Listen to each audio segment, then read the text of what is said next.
ഞാൻ ഇവിടെ വരണമെന്ന് ഒത്തിരി ആഗ്രഹിച്ചു, എൻ്റെ കുഞ്ഞുങ്ങളെയും കൊണ്ട് വരണമെന്ന് ഞാൻ ആഗ്രഹിച്ചാണ്. അതുകൊണ്ടാണ് ഇന്നിങ്ങൊരു അവസരം കണ്ടുപിടിച്ച് കുട്ടികളുമായിട്ട് ഇവിടെ വന്നത്.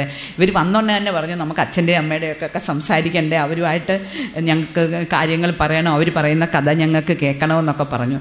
നമ്മുടെ അച്ഛനെയും അമ്മയും നിങ്ങൾ ഓരോരുത്തരും തിരിച്ചു വരുന്നിടം വരെ എവിടെ പോയാലും തിരിച്ചു വരുന്നിടം വരെ പ്രാർത്ഥനയുമായി കഴിഞ്ഞുകൂടുന്ന നിങ്ങളുടെ അച്ഛനും അമ്മയും നിങ്ങളെ ഓരോ നിമിഷവും സ്നേഹിച്ചുകൊണ്ട് നിങ്ങളുടെ ഉയർച്ചയ്ക്ക് വേണ്ടി എപ്പോഴും കണ്ണിൽ എണ്ണ ഒഴിച്ച് കാത്തിരിക്കുന്നവരെ ഒരിക്കലും മറക്കരുത്. ഇതെങ്ങനെയാണ് ഇങ്ങനെയൊക്കെ സംഭവിക്കുന്നത്? കഴിഞ്ഞ ദിവസത്തെ പേപ്പറിലും കണ്ടു, 2 മക്കൾ അച്ഛനെ അടിച്ചു കൊല്ലുന്നതും ഒക്കെ കണ്ടു. ഇതെങ്ങനെ ഇതൊക്കെ സംഭവിക്കുന്നു? അപ്പോഴൊക്കെ എല്ലാവരും കൈ ഉണ്ടുന്നത് രക്ഷിതാക്കളുടെ മേലേക്ക് തന്നെയാണ്. രക്ഷിതാക്കളായ നമ്മളെല്ലാവരും നമ്മുടെ മക്കളെ അറിയണം, അടുത്തിരിക്കണം, ആഘോഷിക്കണമെന്നാണ് ഈ അടുത്തൊരു സൈക്കോളജിസ്റ്റ് പറഞ്ഞത്.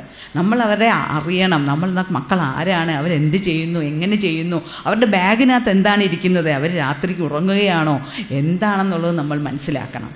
അവരെന്തെങ്കിലും ഒരു തെറ്റ് ചെയ്താൽ ഇങ്ങനെ ശപിച്ചുകൊണ്ടേയിരിക്കും, നീ ഇങ്ങനെയാണ്, നീ അല്ലെങ്കിലും അങ്ങനെ ഇത് എന്ന് പറഞ്ഞിട്ട് കുറ്റം പറയാൻ മാത്രമല്ല വേണ്ടത്, അവനെ അടുത്തിരുത്തി ആഘോഷിക്കണം. അവൻ്റെ ഓരോ നല്ല കാര്യങ്ങൾ, അവൻ നല്ലത് ചെയ്യുമ്പോൾ അവനെ സ്നേഹിക്കുകയും കെട്ടിപ്പിടിച്ച് ഉമ്മ കൊടുക്കുകയും, മിടുക്കനാണ് മോനെ, നിന്നെ ഓർത്ത് ഞാൻ അഭിമാനിക്കുന്നു എന്ന് പറയുകയും ഒക്കെ ചെയ്യണം. മക്കളെ നമ്പർ 1 ആക്കാനല്ല ശ്രമിക്കേണ്ടത്, റാങ്ക് വാങ്ങിക്കാനല്ല ശ്രമിക്കേണ്ടത്, അവരെ ബെസ്റ്റ് ആക്കാനുമാണ് ശ്രമിക്കേണ്ടത്.